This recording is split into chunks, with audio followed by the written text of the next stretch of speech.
아담의 타락 이후에 창세기 3장 18절에 보면 이 땅의 모든 사람들은 가시동물과 엉겅퀴를 먹게 되어 있습니다. 육체적, 정신적, 영적인 가시가 또 우리 가운데 있게 되는 것을 보게 되는데, 사람이 참 약해가지고 조그만 가시에도 찔리면 그 고통이 이루 말할 수가 없는 것을 보게 됩니다. 전에 조성모 씨가 가시나무 새라고 하는 노래를 불러서 인기를 끈 적이 있었는데, 그 가사를 보면은 내 속에 내가 너무도 많아 당신의 쉴 것 없네. 바람만 불면 그 메마른 가지 서로 부대끼며 울어대고, 쉴 곳을 찾아 지쳐 날아온 어린 새들도 가시에 찔려 날아가고, 바람만 불면 외롭고 또 외로워 슬픈 노래를 부르던 날이 많았는데 내 속엔 내가 너무도 많아서 당신의 쉴 것 없네. 우리 인생에 그런 가시로 인해서 찔려하며 아파하는, 그러면서 실전적으로 하나님 앞에 나아가고지 않았지도 온전히 나아가지 못하고 신음하고 있는 우리의 모습을 잘 노래하고 있다고 볼 수가 있는데요. 이렇게 가시에 찔리면 아프고 상처가 있죠. 근데 우리가 많은 상처 중에 보면 열등감의 상처가 가장 큰 것 같은데요. 사실 우리는 열등감이 아니라 자존감이 충만해서 살아야 되는데, 많은 사람들이 열등감에 휩싸여서 사는 것을 보게 됩니다. 맥스웰 말츠 박사는 세상 사람 중 적어도 94%나 되는 사람들이 열등감을 느끼며 살아가고 있다. 그리고 이 열등감이 성공과 행복에 대한 중대한 방해자가 되고 있다. 이렇게 말을 하고 있는데요. 이 열등감이란 말은 알프레드 아들러가 처음으로 사용한 용어인데요. 자신을 남보다 못한 무가치한 존재로 낮춰 평가하는 감정이나 삶의 태도로 다른 사람에 비하여 자기는 뒤떨어졌다거나 자기에게는 능력이 없다고 생각하는 만성적인 감정이나 의식을 말합니다.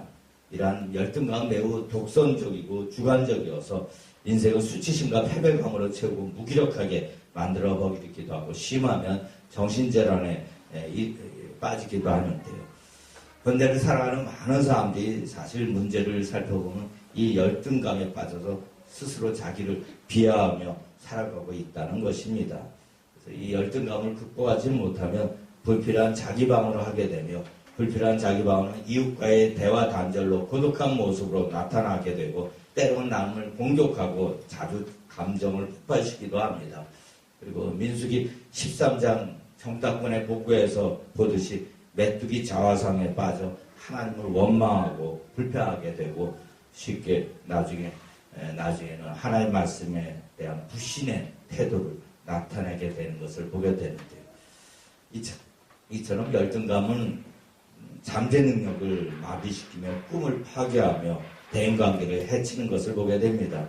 신앙 성장을 방해하고, 또 그리스도 안에서 누리는 풍성한 삶을 잃어버리게 하고, 하나님께서 주신 사명을 제대로 감당하지 못하게 만드는 것을 보게 되는데, 사울왕이 여인들이 청하는 노래소리, 사울은 천천히요 다윗은 만마이로다, 이 노래소리에 자기 안에 있는 열등감에 분출로 나중에 자신한테 충성을 다한 군대장관이자 사위인, 저게 아들이죠. 어떻게 보면 사위인 다윗을 그 열등의식에 죽이고자 달려드는 그런 모습들, 그러면서 자기의 삶을 비극적으로 이렇게 마감하게 되는 것을 보게 되는데요. 우리 이렇게 보면 인간은 만물의 영장, 그래서 좀 대단한 존재인 것 같으면서도 굉장히 연약한 존재임을 성경은 말씀하고 있습니다. 양으로, 또 지렁이, 또 포도나무 가지, 상갈대, 질그릇, 이렇게 표현하고 있는데, 양이 얼마나 무기력한가, 무능한가 보면 양은 무질 못한대. 물어도 아프지가 않는다는 거예요. 그래서 양떼 목장까지 염을 주는데 보니까 양이 달려와서 겁에 나서 이렇게 손을 뺐더니 그 직원이 그러고, 양은 물어도 안 아파요. 몰랐는데 양은 이빨이 없고 위에는 잇몸으로 되어 있습니다. 그래가지고 물어도 안 아프다는 거예요.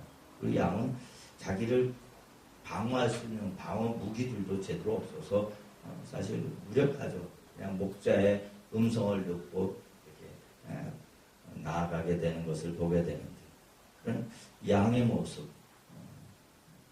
그런 모습이 우리의 모습인 것을 보게 됩니다. 또 지렁이 보면 비가 오면은 호흡을 피부로 하는데 땅에 숨을 쉬지 못해서 다 지명으로 올라와가지고 지나가는 사람의 발에 짓밟히고 그렇게 되는 것을 보게 되는데, 또 포도나무 가지 얼마나 연약합니까? 아주 탐스러운 열매들이 열리지만 가지를 지지대에 세워주지 않은 제도의 포도나무가 열매를 맺지 못하는 것을 보게 되는데, 하여튼 우리 주변에 보면 그런 연약한 그런 양, 지렁이, 또 포도나무 가지, 또 질그릇 같은 건 그냥 흙으로 만든 도자기이기 때문에 바닥에 살짝만 떨어져도 그냥 박살나고 그런 모습들을 보게 되는데, 그런 연약함의 모습, 그러면서 열등감을 갖게 하는 우리의 모습들이 있는 것을 보게 됩니다. 그런데 성경은 그것을 과감하게 열등감, 일으키는 자신의 연약한 모습을 직시하라고 말씀하고 있습니다. 열등감은 사실 관점의 문제라는 것이에요. 네. 시편 39편 4절 보면 여호와여 나의 종말과 연한에 언제까지인지 알게 하사 내가 나의 연약함을 알게 하소서. 나의 연약함을 인정하고 깨달아야 한다는 것이에요. 그럴 때 우리가 우리 삶 가운데 많은 하나님의 은혜, 하나님의 권능을 우리가 받게 되는 것을 보게 됩니다. 보면 많은 하나님의 사람들 보면 그 연약함 때문에 하나님 앞에 기도하게 되고, 그 연약함 때문에 하나님 앞에 은혜를 사모하고 은혜를 받고 하나님의 능력을 받게 된 것을 많이 보게 되는데요. 심리학을 공부하면은 유명한 분이 칼 프로이드하고 이제 칼융을 생각해 볼 수 있는데요. 칼융 보면 구스타브 칼융 보면 어릴 때 어머니가 돌아가셨습니다. 그리고 12살 때 학교에서 집으로 오다가 넘어져 머리를 크게 다쳐가지고 나중에 그 후유증으로 간질 발작 증세를 일으키기도 했다는 것이에요. 그런데 그가 어느 날 숲속에서 아버지가 친구와 나누는 대화를 듣게 되었는데, 그 대화를 엿들으면서 자신을 치료하기 위해 아버지가 재산을 다 소진했고, 그럼에도 불구하고 융이 평생 직업을 가질 수 없을 거라는 말을 듣고 충격을 받게 됩니다. 그래서 그 다음에 정신을 차리고 이렇게 공부를 하고 서재로 달려가서 라틴어 문법책을 공부하기 시작하면서 아주 극기에 가까운 자기 노력으로 그것을 극복해내는 것을 보게 되는데요. 그래서 상담 심리학의 위대한 여러 이론 논리들을 펼쳐내는 것을 보게 되는데요. 우리가 하인 제인 크로스비라고 하는 여류 미국의 찬송 작가가 있습니다.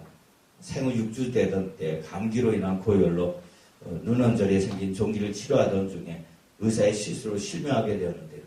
그 암흑 속에 살아가게 됩니다. 31세 자신의 보지 못한 한계 앞에서 온전케 하신 예수를 만나게 되는데요. 간절히 하나님 앞에 기도를 하죠. 그러면서 여러 가지 우리에게 큰 은혜를 끼치는 찬송을 우리에게 아름다운 곡조로 전해주고 있는데, 204장 예수로 나의 구주 삼고, 또 찬송가 434장 나의 갈 길 다가도 예수 인도하시니. 특별히 찬송가 434장은 1874년 자기가 겪은 경험을 토대로 만들어졌는데, 어느 날 그녀에게 급히 $5 정도의 돈을 쓸 일이 생겼는데, 자신의 나이 54세인데도 $5, 우리 돈으로 겨우 5,000원이죠. 그 돈을 마련할 길이 없는 자신의 모습을 보면서 안타까워하면서 하나님 앞에 기도하게 됩니다.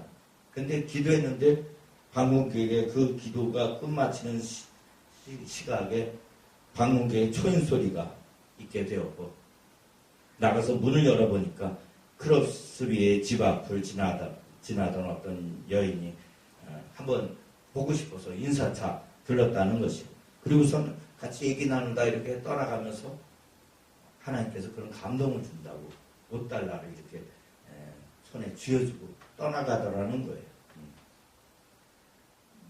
5달러가 없어가지고 자신의 초라한 모습을 보면서 하나님 앞에 기도했는데, 그 여인의 방문을 통해서 하나님께서 5달러를 공급하시는 것을 보면서 그때 하나님 앞에 감사하면서 하나님의 그런 사랑, 그 은혜를 감격 가운데 이렇게 시로 써내려가기 시작합니다.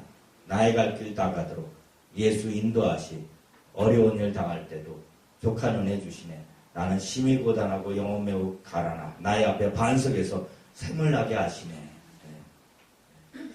우리가 잘 아는 송명의 시인도 마찬가지죠. 뇌성마비 장애로 참 너무나 고통스러운 나날을 지내면서 여러 번 자살하기에까지 이르렀지만 하나님께서 은혜를 부어주십니다. 17살 때 큰 결단하고 이제 죽더라도 하나님 만나고 죽어야겠다. 하루에 몇 시간씩 목숨을 걸고 기도를 하였는데, 그때 하나님께서 어둠 속에 빛으로 나타나시면서 말씀하십니다. 하나님을 믿어라. 네가 하나님을 믿지 않으면 죽으리라. 이런 글을 보게 됩니다. 그리고서는 내가 너를 결코 너를 버리지 아니하노라. 이런 하나님의 음성을 듣고 그가 다시 소성함을 얻게 됩니다.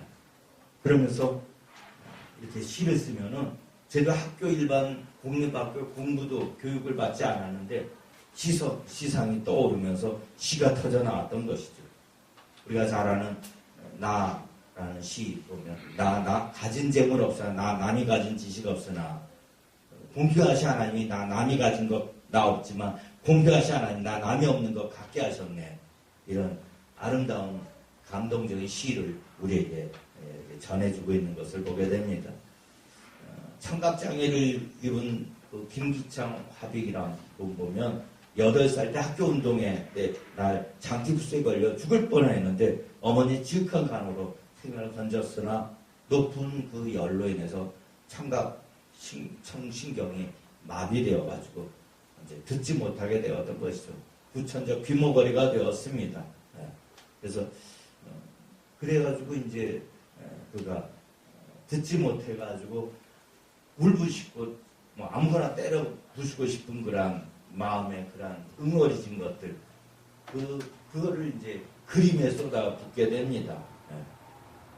그러면 나중에 자신이 귀먹었다는 것도 까맣게 잊어버릴 때가 있게 되었는데, 그러면서 결국 우리나라의 대표 화가로 이렇게 세워지게 되는 것을 보게 됩니다.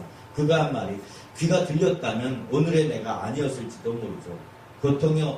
고통도 없지 않았지만 폐쇄된 소리의 공간이 있었기에 한 작업에 몰입 집중할 수가 있었어요. 자, 저번에 소치올림픽 개막식인가 거기 보면 석창호라고 하는 분이 보면 놀라운 그런 부채 실체로 이렇게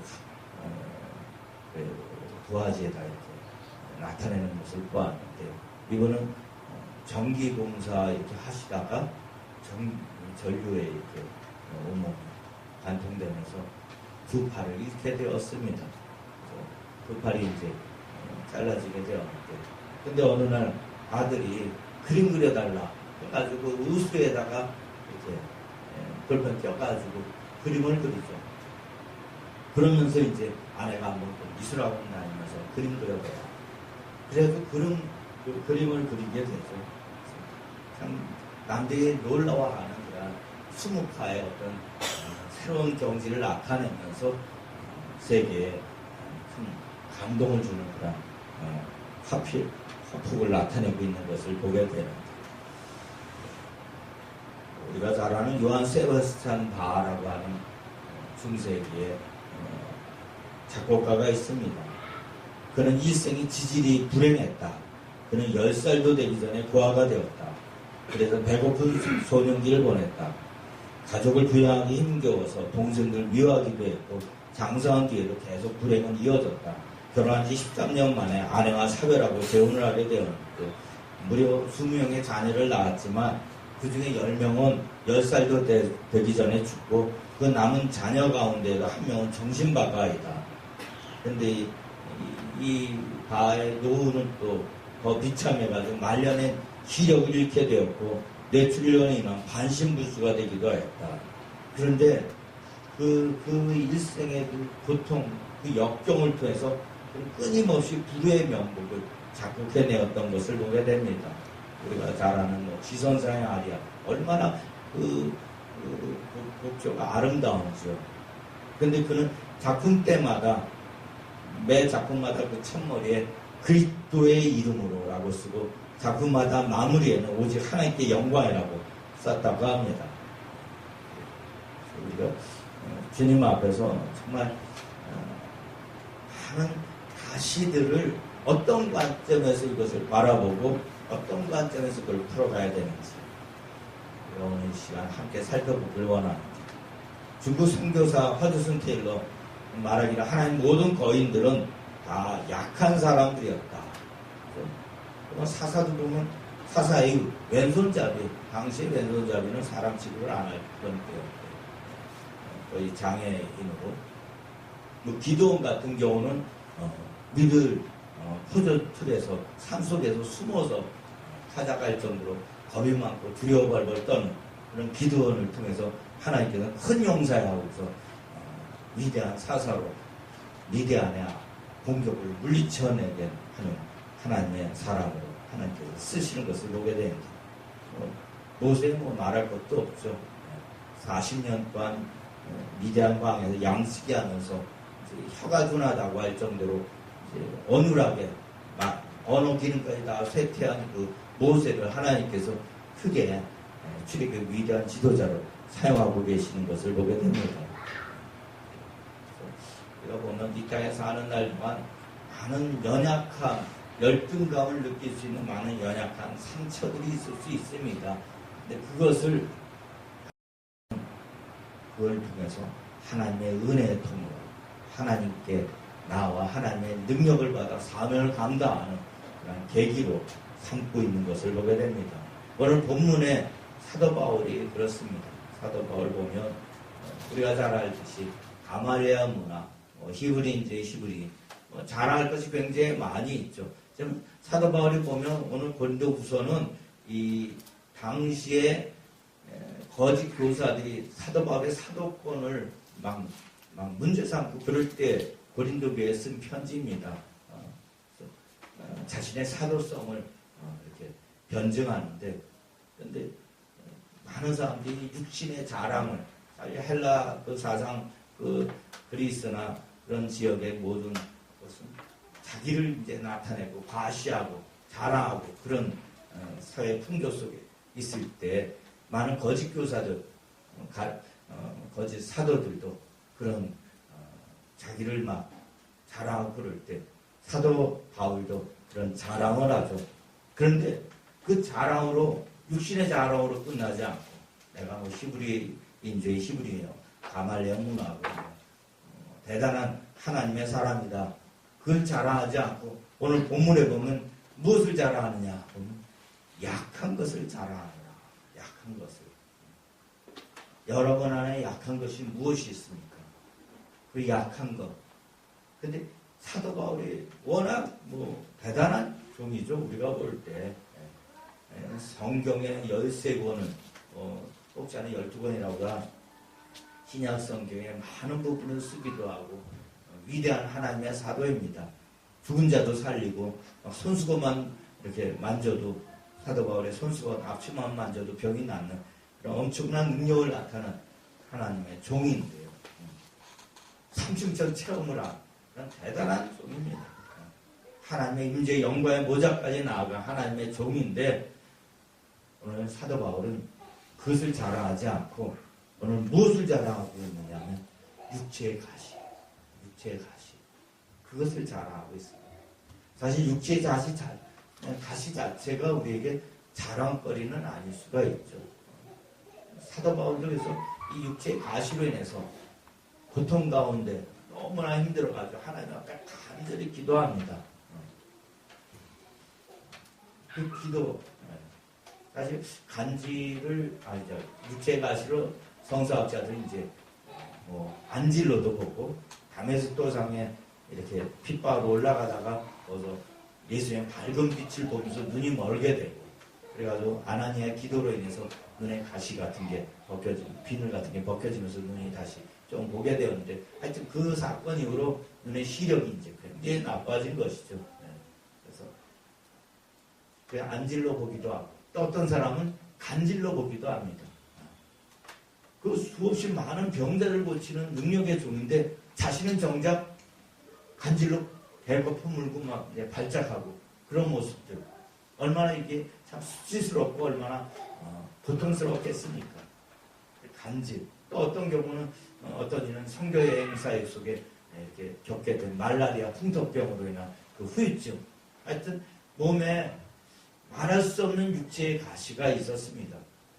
사실 그 육체의 가시만 쏙 하나님 빼주시면 훨씬 더 능력 있는 그리스도인의 그런 선교 사역을 언제 감당할 수 있을 텐데 그래서 이것을 빼달라고 이것을 제거해달라고 하나님 앞에 3번이나 간절히 기도했던 자가 바로 사도 바울입니다. 근데 사실 왜 하나님께서 우리에게 육체의 가시 그 연약함을 허락하시는가 보면 기도하라는 거예요. 하나님의 은혜를 사모하면서 하나님만을 의지하며 나오라는 하나님의 초청자인 것이죠. 사실 보면 우리가 왜 기도 안 하는가 보면 별로 기도할 필요성을 못 느끼고 내 삶이 편하다 하면은 기도줄을 놓칠 때가 많이 있는 것을 보게 됩니다. 육체의 가시가 하나님 앞에 나오는 기도의 제목이 된다. 그것은 하나님께 영광이 되는 것입니다. 아멘. 여러분 삶 가운데 그런 육체의 가시를 혹시 느껴지고 없는 사람이 없죠. 그걸 붙잡고 하나님 앞에 기도의 자리로 나오시길 주의 이름으로 축원드립니다. 다윗을 보면 시편 34편 4절 6절 내가 여호와께 간구하며 내게 응답하시고 내 모든 두려움에서 나를 건지셨도다. 이 공고한 자가 부르짖으며 여호와께 들으시고 그의 모든 환난에서 구원하셨도다. 네. 다윗이 사울왕을 피해서 도망다닐 때 그가 분초도 기도하지 않을 때가 있었겠는가 싶어요. 그렇지 않으면 기도하지 않으면 살 수 없는 거죠. 그 불안함, 그 두려움. 왕이 군대를 동원해가지고 자기를 이잡듯이 샅샅이 수색하면서 허위망을 좁혀오면서 그렇게 공격하는데 걔도 두 발 뻗고 잘 수도 없었으리라 생각이 들어요. 그때 다윗은 하나님 앞에 기도하면서 하나님만을 의지하면서 나아갔던 것을 보게 됩니다. 시편 42편 5절 43편 5절도 내 영혼아 네가 어째 낙마하며 어째 내 속에서 불안하는고 너는 하나님을 바라라. 그 얼굴의 도우심을 인하여 내가 오히려 찬송하리로다. 우리가 육체의 가시 것은 하나님 앞에 부르짖으며 간절히 기도하는 하나님의 제목이 되는 것을 우리는 기억해야만 할 것입니다. 사람은 고통이 더 클수록 하나님만을 의지하게 되어 있습니다. 천부여 의지 없어서 손들고 옵니다. 그래서 하나님 앞에 손들고 나오게 되는 것이죠. 미국에서 과학적으로 유명한 정근모 박사 이런 분들 아들이 불치병에 걸렸을 때 하나님 앞에 나와서 막 기도하죠. 전에 문화공부부 장관했던 이현영 박사 같은 경우도 장관 전장 손주가 아프고 자폐하고 또 딸이 암으로 이민아 그 변호사하면서 나중에 전도사가 되고 그러니까 암으로 그럴 때 하나님 앞에 기도하면서 하나님의 음성을 듣고 신앙을 갖게 되는 것을 보게 됩니다. 간절히 기도하시길 주의 이름으로 축원드립니다. 그 육체까지 붙잡고 끝까지 하나님 앞에 사도 바울이 3번 기도한 것처럼 끝까지 포기하지 않고 기도하시길 주의 이름으로 축원드립니다. 그게 가시가 주는 은혜인 것이에요. 두 번째는 가시가 주는 은혜는 교만하지 않도록 하나님의 은혜를 머물게 하는 도구가 되는 것을 보게 됩니다. 사실 이 땅에 교만한 사람들이 참 많이 있습니다. 자기가 최고고 자기가 대단하다고 생각하는 사람들이 많이 있어요. 근데 하나님께서는 그 육체의 가시를 통해서 철저히 그 교만함을 깨뜨리시는 것을 보게 됩니다. 푸토코스, 심령이 강한 자 복이 있나니 그럴 때 그 푸토코스는 그냥 질그릇이 그냥 바닥에 땅에 떨어져가지고 아주 박살나고 형칠같이 알아 짜맞출 수 없을 정도 완전히 박살나는 건데 하나님께서 그 푸토코스 그게 이제 겸손에 이르게 하는 과정인 것이죠. 교만은 폐마의 선봉이요 거만한 마음 넘어짐의 앞잡이니라. 내가 그냥 육체의 가시 없이 잘 나가게 되면 교만하게 되는 것을 보게 됩니다. 우시아 왕이 그랬고요. 사 왕이 그랬던 것을 보게 됩니다. 여러분 교만하십니까? 겸손하십니까? 제가 사막교부의 글을 읽으면서 내가 참 교만했구나. 그걸 이제 뒤늦게 깨닫게 되었는데요. 사막교부의 글을 제가 한번 읽어보겠습니다. 겸손이란 어떤 것인가?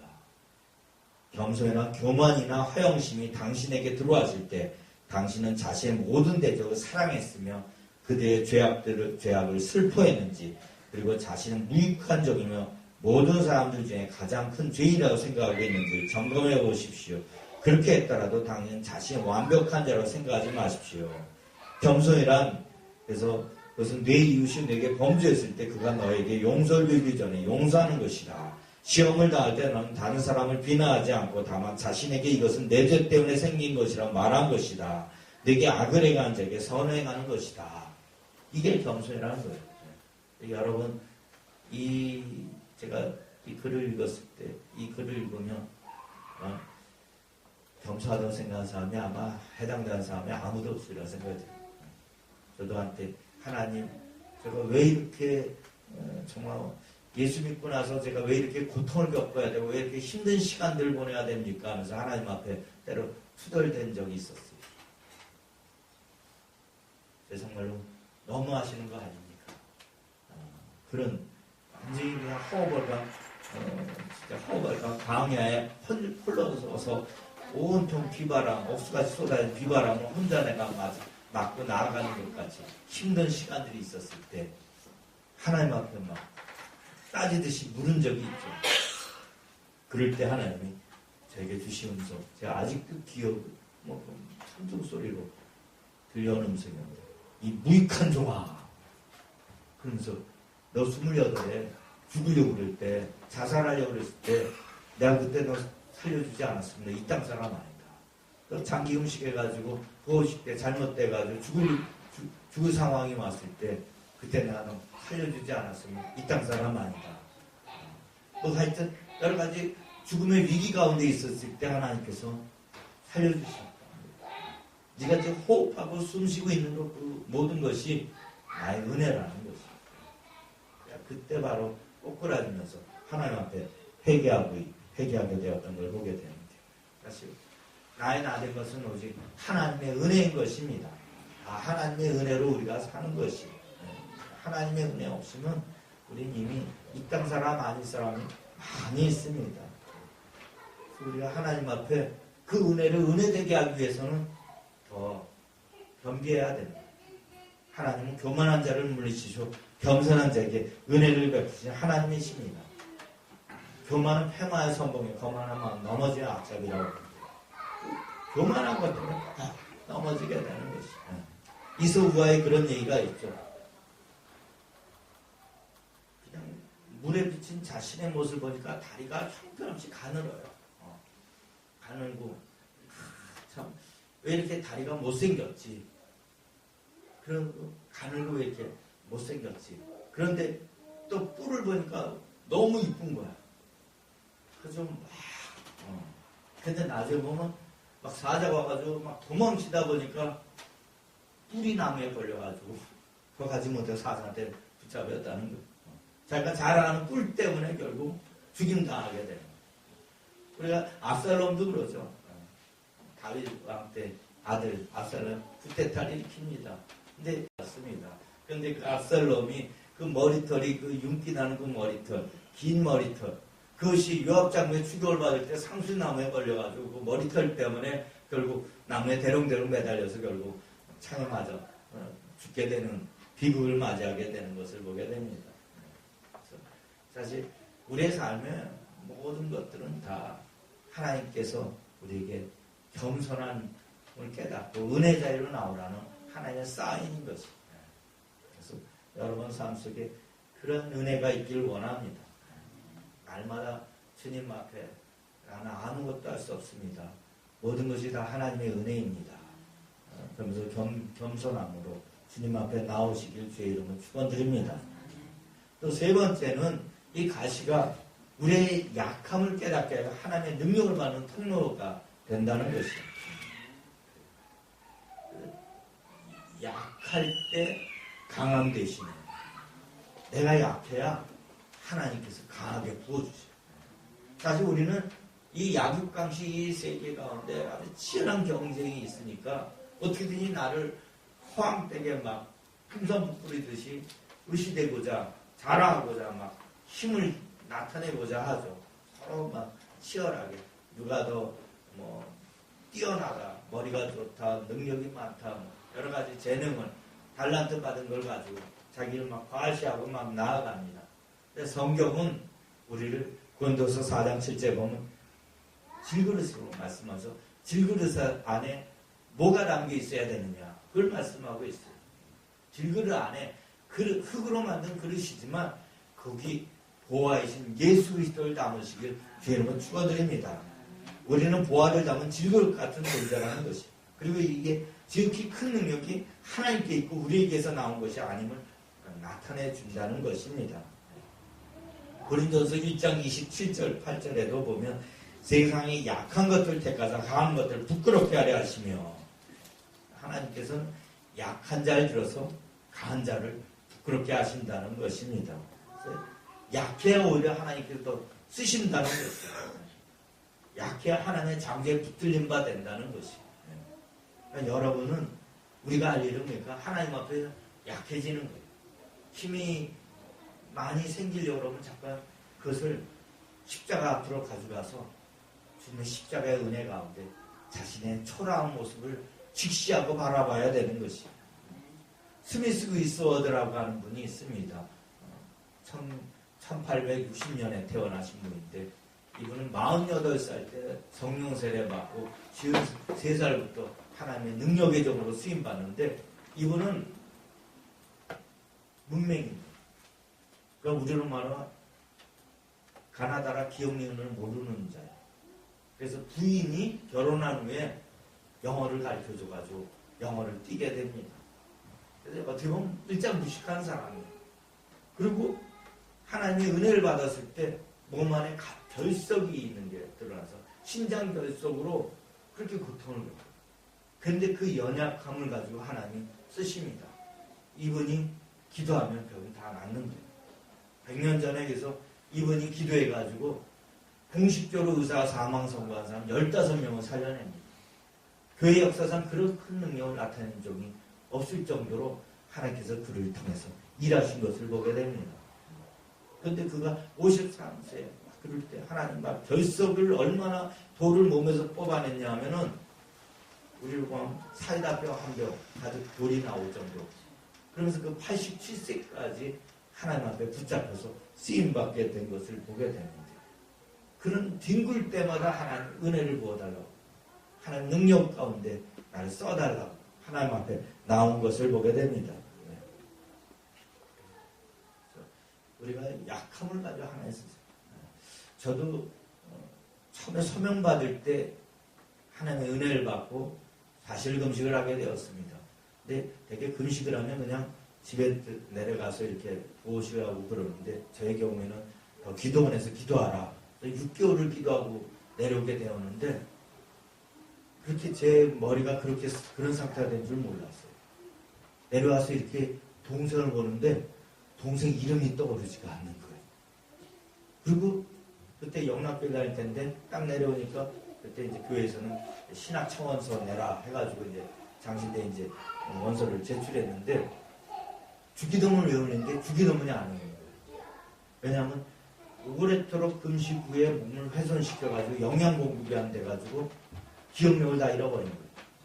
원기가 다 떨어지니까 뇌세포가 다 우수수 낙엽처럼 떨어져서 기억세포를 다 잃어버린 거예요. 기억을 못하고 방금 읽은 것도 뒤돌아서면 까먹고 아마 연세 많으신 80세, 90세 된 분들 그렇다고 많이 그러잖아요. 저는 그때 그것을 경험해 보았습니다. 그때 하나님 신학하라고 해서 장신대 목사되라고 해서 원선 냈는데 이 머리로는 도저히 붙을 수가 없습니다. 매일 울면서 기도하죠. 그런데 놀라운 사실은 그 머리로 장신대를 한 달 공부했는데 공부기간이 한 달밖에 안 되는데 붙었어요.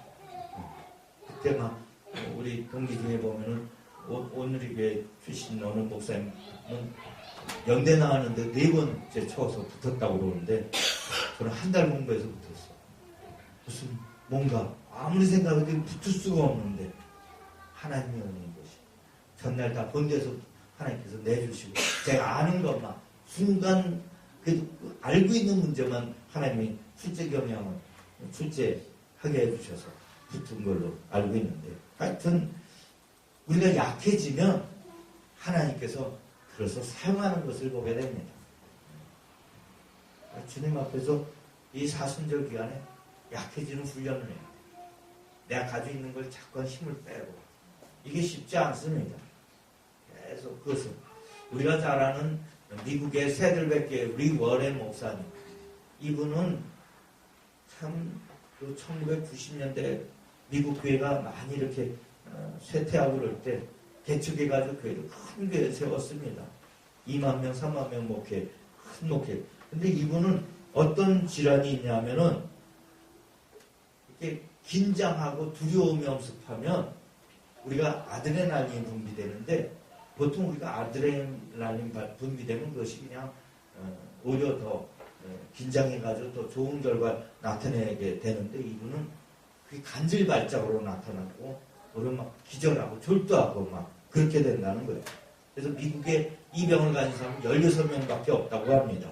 아드레날린 몸속에 분비되면 그것이 몸속에서 소화가 되는 것이 아니라 온몸을 괴롭히고 정신을 잃게 하고 시력마저도 가물거리게 하는 그런 큰 고통의 병을 가지게 된 것입니다. 그래서 사실 설교자로서는 그런 병 앓고 있으면 설교할 수가 없는 거죠. 그래서 매 순간순간 설교할 때마다 마치 그냥 엠파이어 스테이트 최고 큰 높은 빌딩이 그냥 두 손가락으로 이렇게 꼭대기에서 매달려 있는 듯한 그런 큰 고통을 겪고 있는데 설교할 때마다 그런다. 하얗게 되면서 막 쓰러지기 직전, 막 기절하기 직전, 발작이 직전, 막 그런 상태. 근데 하나님이 그 연약한 육체의 가시를 통해서 교회를 부흥시킨 것을 보게 됩니다. 하나님께서 크게 쓰시고 지혜를 주시고 능력을 나타내게 해주신 것을 보게 돼요.